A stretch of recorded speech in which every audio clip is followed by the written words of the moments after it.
Hello and welcome back to the Indian Wisdom Podcast. I'm Dr. Raj, and you are looking for living wisdom, perhaps in the form of a story. If you like story, you like wisdom bombs, you're in the right place. Today's story has to do with the birth of a fascinating and multifaceted figure, often called Skanda. We say often called because he has many names: Subramanya, Murugan, Kārttikeya. This is the famous son that results in the union of Śiva and Parvati, in the union of divine masculine and divine feminine.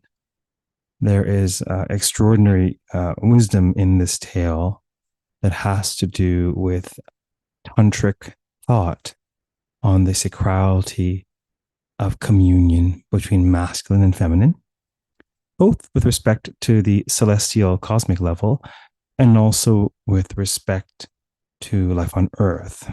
Now, this strand of thought has been well appropriated, commodified, bastardized. You get the idea. But really, there are some profound teachings in Tantra proper for the awakening of spiritual power and spiritual awareness. Now, this is not a masterclass on Tantra, but I wish you set the stage so you can understand something of the sacrality of this union and what comes of it from this episode. So long ago, a great demon named Taraka was terrorizing the gods of heaven. What else is new, right?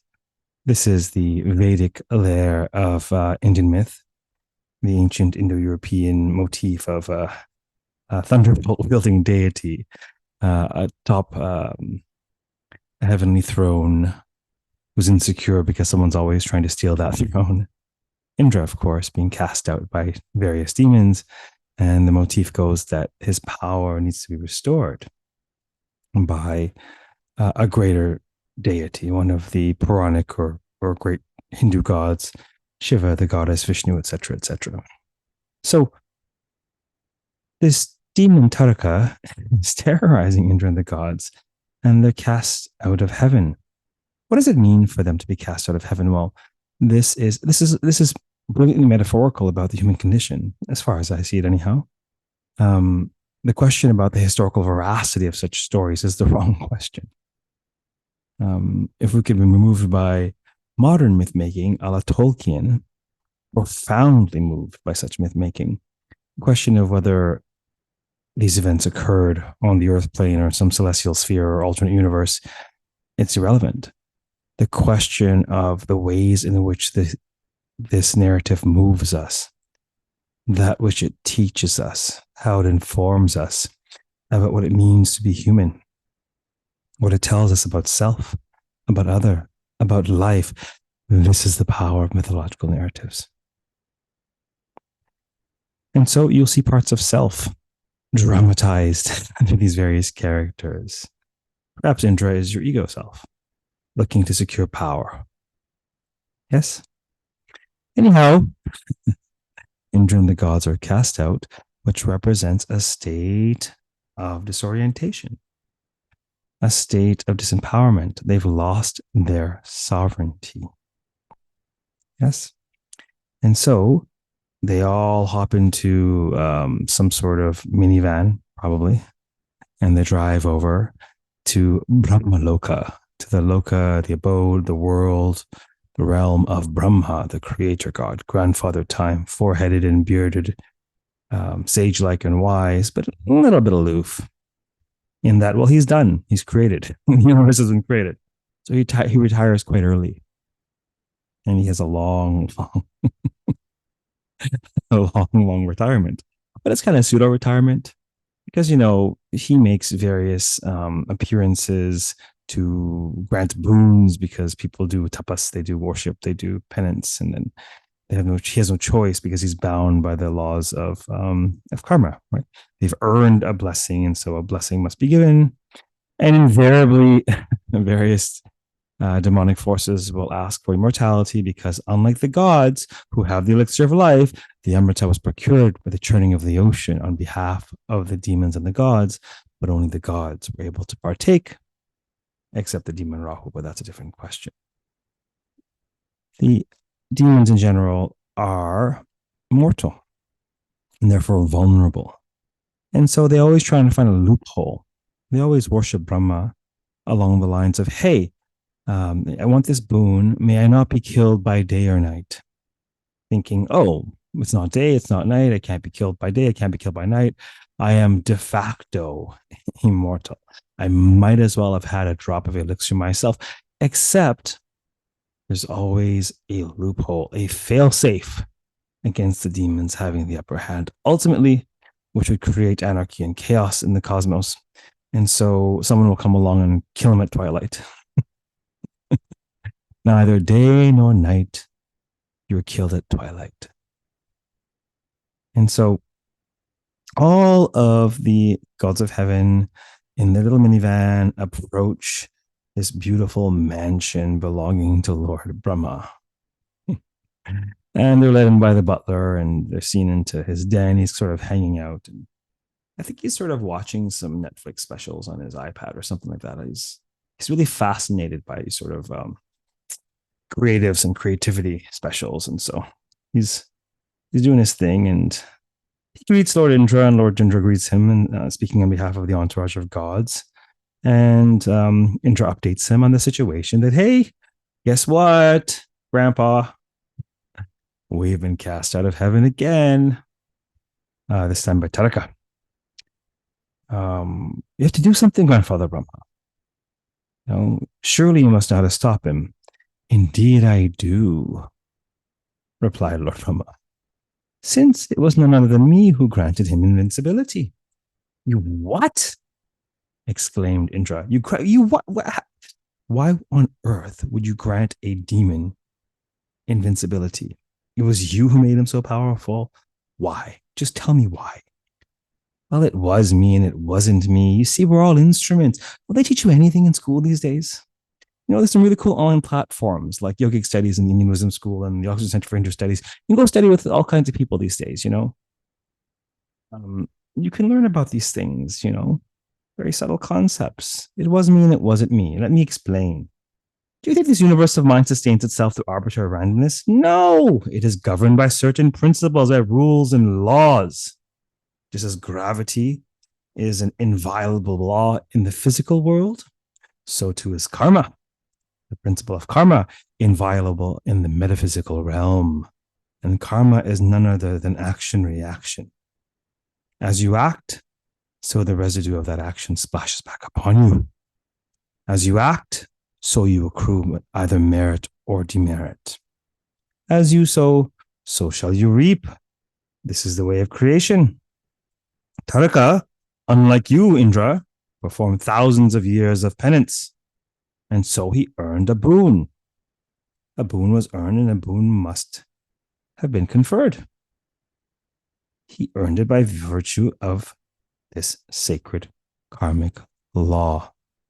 And as you all know, because you gods have the immortality and the demons do not, they always seek for it in a roundabout way, right? They always try to outsmart the cosmos, and of course they always fail.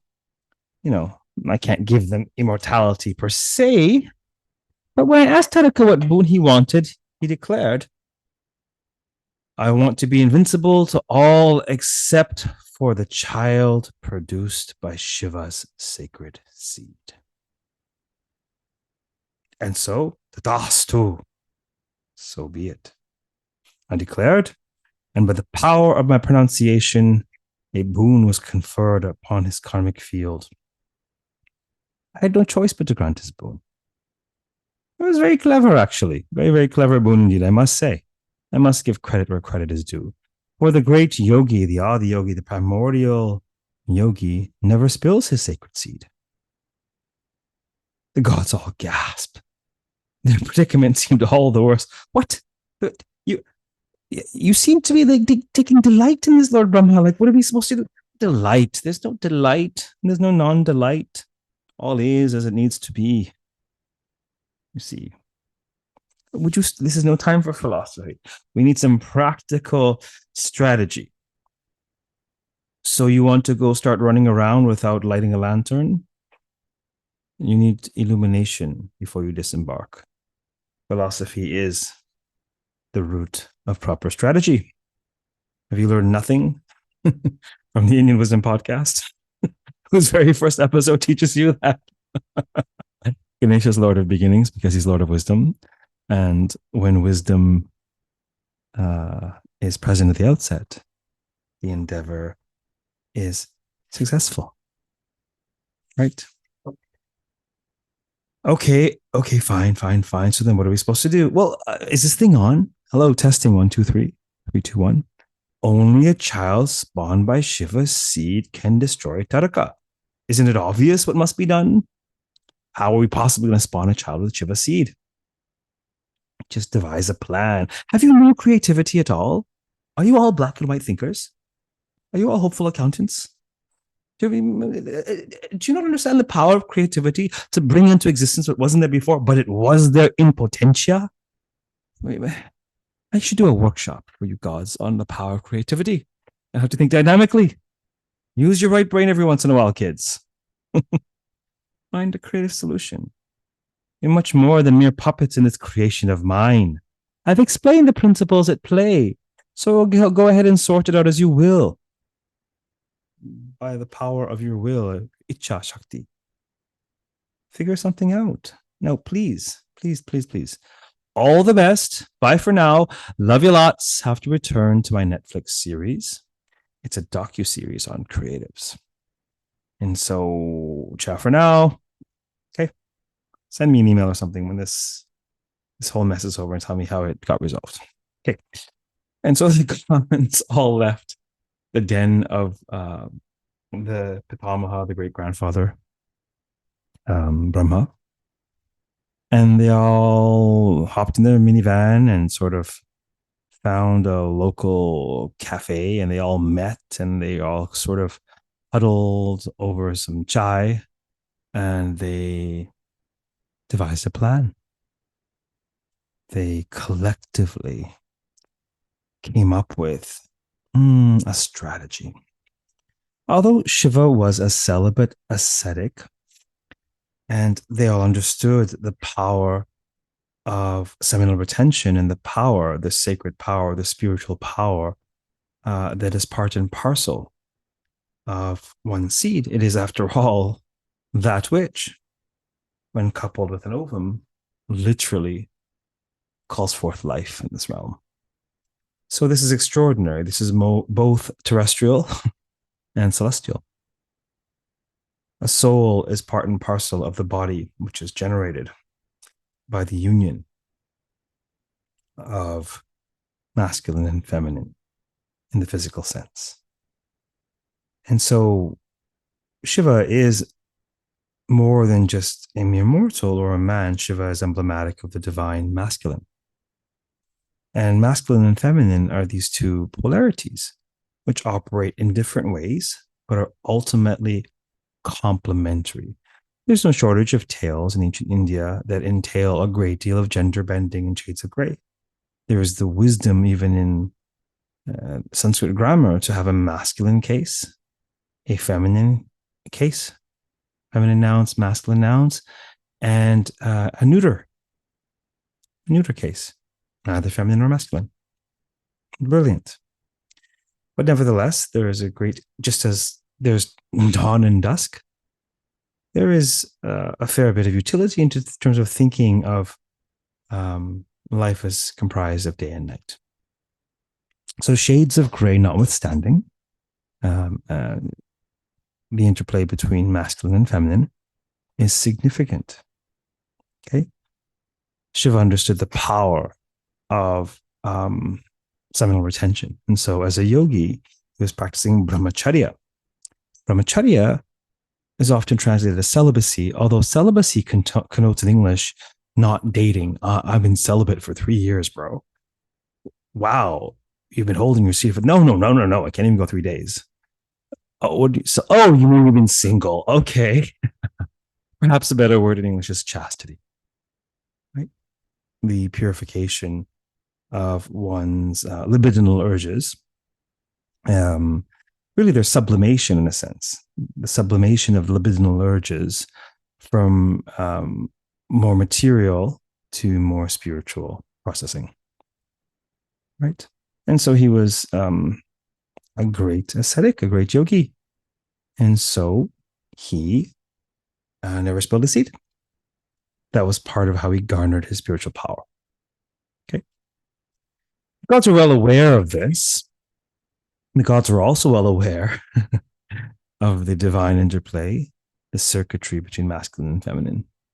And they're well aware that the great goddess, the beautiful, lovely Parvati, the daughter of the mountains, mountain in Sanskrit is Parvataha, was truly in love with Shiva and wanted nothing more than to commune with Shiva. Now, although prima facie, these may appear to be the same act or configuration, there is a world of difference between communing for the sake of physicality and communing for the sake of spirituality. And as I surmise, there are a great many individuals who have yet to experience the latter. We'll put it that way. But there are people in the world and experiences which pull you more into materiality. And there are other people and other experiences which actually pull you more into spirituality.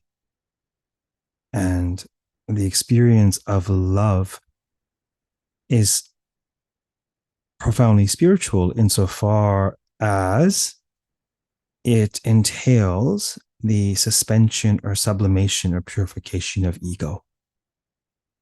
You know, oftentimes what we think of love is commingled with a great deal of egoism. It might be a great deal of attachment, possessiveness, envy, control, seduction, mind games, blah, blah, blah, blah, blah. When you truly love someone, their wellness and their welfare and their happiness trumps all else. When you truly love someone, you would be happy for them to be happy, even if that means that they didn't want to be with you. So there are experiences and there are people and their relationships which pull us more into our divine self, our Atman, if you will, the self. And there are people and there are experiences which further entrench us into ego. So it's not a question of what is being done. The question is, in what spirit is it being done? Of course, in the Bhagavad Gita, Krishna advocates the slaughter of kith and kin for the sake of a higher purpose to Arjuna, his beloved student and I suppose a cousin and friend, etc. They have a very complex and rich relationship because Krishna is on the one hand, you know, their family, they're sort of aristocratic bros hanging out, doing their thing. They also love each other deeply. They have a deep and abiding friendship. And Arjuna, at this point in the Bhagavad Gita, is also now Krishna's disciple. So they have a very complex and rich and beautiful relationship. But what Krishna is trying to counsel is the performance of Arjuna's unsavory duty in a particular mindset. It's not whether or not you slaughter your foe, it is your mindset while doing so. This will decide papa or punya, meritorious or non-meritorious, karma or actions or fructification. And so the gods devised a plan to procure the seed of Shiva. And they leveraged Parvati's love and attraction to Shiva or this plan. So one day when Parvati was walking in the hillside close to Shiva's abode, beautifully clad and scented, shining like the rising moon, the gods dispatched Kama, desire, the god of erotic desire. Think ancient Indian Cupid, bow and arrows and all. Kama aimed his amorous arrows at Shiva. Just at the moment that Parvati was walking by, Shiva's eyes fluttered open, and he desired nothing more than to commune with Parvati. He soon realized Kama's role in all of this. And what does he do? He opens up his third eye, his Agnya chakra, and with a blast of energy from his third eye, he singes Kama to ashes. Kama's desire. This is a profound mythologization of the extent to which the spiritual quest entails the management, transcendence, even destruction, erosion of desire, particularly carnal desire, which is, I would say, one of the two greatest impulses in all of material creation. The other being fear of death. So wanting to stay alive and wanting to pass on one's genetic material, these are the two wheels in the chariot of material creation. And we have millions of years of evolutionary biology behind us, propelling us towards impulses. And so what is prescribed by the ancients and modern seekers in terms of the sublimation or even transcendence of the libidinal urges is not natural. But do you want to be natural or supernatural? And so Shiva, in his supernatural state, was able to conquer desire, as mythologized by his singeing of Kama to ashes. But there's more to the tale than this, because there is a level of carnal desire which needs to be managed, and there is a level of sacred communion, which is not an interruption or a distraction in the spiritual quest, but with the right person can very much be a manifestation and an instrument of the spiritual quest. And so Shiva oscillates between eons in cosmic trance, experiencing the divine presence within, and eons of divine rapture in Parvati's loving embrace, experiencing the divine presence without. Although without here is challenging, because when two people love each other, they become one. It's paradoxical in that this second person becomes a gateway to your own soul. And so these two modes of the great erotic ascetic Shiva, of the mountainous, spiritual Lone Ranger, and this amorous lover of Parvati, it is not the case that one is an interruption of the other in terms of spiritual evolution. It is the case that one is an expression or means of the other. These are very tantric ideas, but they're also very accessible and very practical for those who've experienced loving relationships, which of course can be extraordinarily transformative, if not transcendental. Right? But, as the narrative, as the myth goes, in general, while they're in divine rapture in each other's arms, Shiva and Parvati, Shiva doesn't spill a seed because he maintains it to garner spiritual power rather than, use it simply for pleasure, physical pleasure. The other option is using it for procreation, right? And that's exactly what the gods had planned. Okay. So they dispatched the fire god Agni in the guise of a peacock to intervene in the celestial couple's amorous affair, their communion, the sacred communion. Agni perched on the branch of a tree just outside of Shiva and Parvati's home, awaiting the commencement of their divine union. At the height of their passion, he let out a sharp call while fanning his tail to majestic fullness. The distraction was so great that Shiva lost focus and climaxed. Agni swept down and scooped up Shiva's divine seed in his beak and carried it off. It was so powerful that it began to burn him. And this is the fire god, right? The idea that although it's moisture and you think of it as cool in a sense, the idea is that it's so laden with spiritual power, with Shakti or tapas. Yes, that it's burning to the touch of the fire god himself. Right? So what happens? It was too hot to handle. So down below, he dropped it into the mighty Ganges River to be carried off. Right? He dropped Shiva's seed into her rushing torrent. After some time, and this is all laden with profound imagery, right? Because what do we have? We have the water element, the feminine element, Mother Ganga, who is in a sense receiving a receptacle for Shiva's seed as well. There are a lot of individuals involved in this conception of Skanda. And that's why his symbology is quite rich. Okay. Anyhow, after some time, Shiva's seed proved even too hot for the mighty river. And her surface started to steam. So Ganga deposited along her banks in a marshland safe from harm.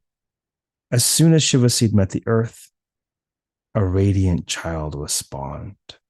Another beautiful image of Bhumi, the goddess, or the sacred feminine as the earth, the sacred feminine as water, the sacred masculine as fire, the sacred masculine as Shiva. It's quite rich. I could spend 3 hours unpacking this myth. But I won't. I promise you. You have busy lives. But, Kumara or Skanda is spawned. So Radiant was the son of Shiva. He caught the eye of the 6 goddesses of the constellation Kārttikeya. Kārttikadi is the zodiac. Kārttika is the first of the ancient Vedic lunar asterisms. Who then immediately, it's the Pleiades actually. It's the Pleiades in modern parlance. Who then immediately descended to tend to his needs. They just so loved this child. They just wanted to nurture him. They were each eager to nurture him. He has 6 surrogate mothers wanting to nurture him. So he manifests 6 heads so that they may all nurse him at the same time. Nursed by the Kārttikeya goddesses, the son of Shiva was named Kārttikeya. Okay? Kārttikeya is a great name. One of the great names of Skanda, or the son of Shiva. Okay. So nursed by all 6 of these surrogate mothers, he grew powerful and strong, and eventually was appointed commander of the celestial army, the army of the gods. The gods delighted as Kārttikeya mounted a campaign upon his vehicle, the peacock. Yes, to retake the throne of heaven and destroy the demonic Tarka. Okay?